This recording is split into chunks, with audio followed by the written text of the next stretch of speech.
Yes, you're watching the South Australian Sports Show. Rob Popplestone, Phil Smythe. An absolute pleasure to get our next guest in, Kate. Sometimes you get a legend in sport. You don't normally use the word pleasure and umpire in the same sentence. You don't. If you don't have them, you can't play. Yeah, Simple as enough, that. true Rick enough. Kinnear is our special guest now. Rick, 1978 to 1990, 363 games you umpired, 9 state games. 1987 you umpired in Dublin as an Australian umpire in that series, Gaelic footy. Inducted in 2006 to the SANFL Hall of Fame. 5 golden whistles. Is there anything you didn't achieve in that time, mate? Anything at all? Other than winning a Brownlow medal, I reckon you've covered everything. Well, I think I'm surprised you didn't get one. Rick, welcome. Mate. Yeah, thanks, guys. It's nice to be here. Certainly do the best sports show in South Australia. Great to be here. Well, you're good. And sorry, we didn't mention you're captain of the Grange Golf Club. Captain of the Grange Golf Club. You need to move on. You can't do all of those things forever. So you're not a stickler of the rules, are you?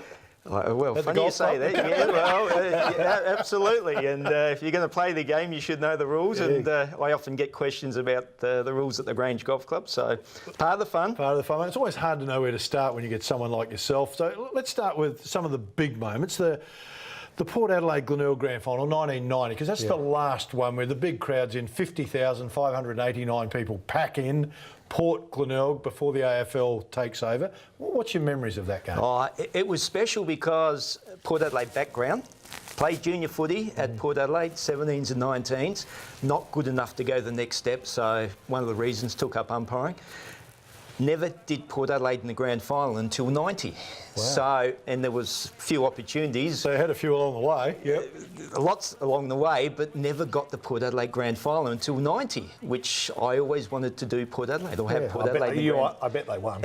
By 15 points. Yeah, wow. Yeah. And it was just a classic game. But the funny thing about that, just before three-quarter time I've come off, I've done the calf muscle. Oh no. So that happens, you know. Sure.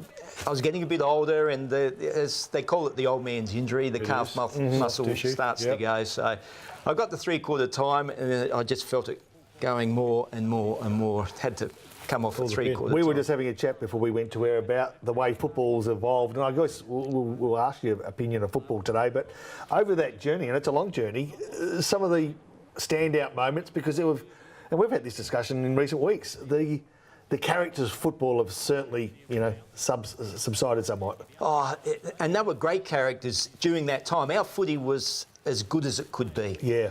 And I remember the State of Origin games. You remember those during the 80s, those State of Origin games, and I was lucky enough to do, I think, 4 of those, 83, 85, 86, 87. Well, and 87 was a classic. Games. I think Dermot Burton, Martin Leslie, that were classic games. Yeah. And that was the beginning of the great players. 83 was the last day grand final when I think it was Kernahan, Bradley, and a fella called Peter Motley. Oh, wow. Now, I think Peter Motley was probably going to be better than all of them. They said he could mark like Kernahan and run like Bradley. We unfortunately never got to see the best of him. But that was the start of that era, when those guys were just sensational. Yeah. That 83 state game, we didn't want it to finish. Is that right? Keep it going, keep it going. You didn't have to umpire it. Those guys just wanted to play footy, and you enjoyed it. It was just one of the great games. You talk about guys wanting to play footy, and we all know that emotion creeps into the game. Across the journey, who were some of the most lippy guys that you knew every time you had to umpire, you knew they were going to be lipping? Who were some of the best? And I enjoy that sort of question because the game has changed so much. Yeah. If Rob gave me a spray on the field, you'd get one back with probably a bit of interest. Yeah. Yeah. So can't do that now. You're mic'd up. You can't do it. So that's one of the worst decisions they've ever done is put mics on umpires. The game is not about umpiring. So why do they want to highlight the umpires? Because we would have had a bit of banter on the field. Yes. Now, as soon as that happened a few weeks ago where one of the guys had a few words we did that all the time.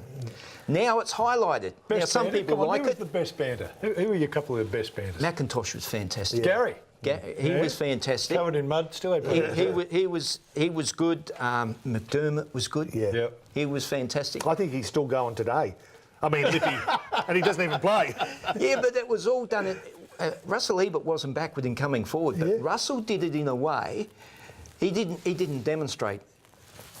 in a big way. He would give you a spray. I remember a couple of times a goal had been kicked. You're running back to centre bounce. There's Russell next to you. Ricky, that wasn't a very good decision. You better lift your game. Oh, OK, Russell. If Russell said that, you listen to him. Physically imposing man too. Yeah. So OK, Russell probably didn't get that one right. So there's lots of characters out there with that sort of stuff, and you enjoy it. You know, that's my brother. He wasn't back when he come on. Well, yeah, true. Kim, he had a bit of a spray also. But is that what's missing now, though? I mean, I know we talked about, and you touched on it, the umpires being mic'd up, but there seemed to be, whenever I talk to a McIntosh or a McDermott or a Russell, they always say there was always a good banter with the umpires. Never got personal, bit of fun, and they copped some back, and then it kind of put them in their place. Yeah. That's gone from the game. It's gone, and we had the golden rule, what happened on the field stayed on the field. And, you know, Mike Noonan, I remember one day, Mike Noonan was playing for North Adelaide and David Granger was playing. Mike went out to upset Dave Granger. He just baited him all day, gave us hell. The umpires, we just had to be aware of what's happening. And I found out the other day that Granger said to Mike, I want to meet you out in the car park after the game. That's not the reaction he was looking for. Never knew that had happened. But that happened. As that happened, Granger said, OK, let's go and have a beer. That was it. That was the threat. Go and have a beer. I saw those two guys up in the Alberton Oval stand having a beer, and I went up and I said, you buggers, you gave us hell all day. Here you are sitting down having a beer together. But you know what, though, Rick? I reckon you've hit the nail on the head there. The umpires were comfortable with what happens on the field stays on the field. Yes. The players were happy with that. The coaches were happy with that. Yeah. It's the people that aren't out there that have got an opinion on what it should look and sound like. And I'm not sure that it's always for the benefit of the game. In fact, if they heard, you know, a lot of the things that you hear through the mics now, I get the public backlash. Yeah. There would be the same backlash in our day as well, because, but you weren't privy to that, and nor should you be. No. That was an area that you didn't touch. The same would be on the basketball courts, Phil. No question. I mean, I know you're closer. It's about the image now. Yeah. So it's more protecting the image of the game. Even recently, But what with a the great way to jumper punch. protect the image by not giving you access to that. There's, you know, I'm with Rick. I don't think the umpire should be mic'd. No, and we had lots of opportunities where there may have been a player who was a bit heated. As the number 2 umpire, you'd go up and, Robbie, what about settle down? You know, Yeah. no need for that anymore. Let's just concentrate on the footy. Now that would be heard on the mics. Yeah. And you try and build up a bit of rapport. And I think a lot of the time that worked with the players. Okay, let's get I know on from with my playing days that if the umpire, we had a little bit going, I always felt that we developed a relationship, and afterwards we'd have a joke and a laugh about it. Yeah. So I agree with you, because then if there's no rapport, now I just seem like an authoritarian. I don't actually get to know you because I'm not in your environment.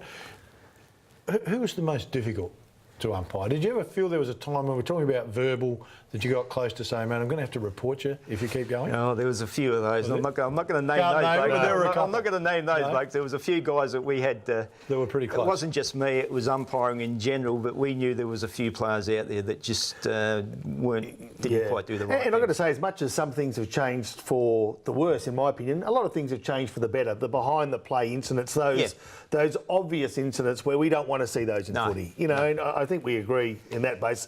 There would be instances, I'm sure, where you look at something and go, oh no, I'm compelled to have to do something about it, you know. Well, it's funny, Jack Hilton and I, we just had our 30th anniversary of 86 grand final. Well, yes. And so the two of us sat down and watched the game. Hadn't seen it since.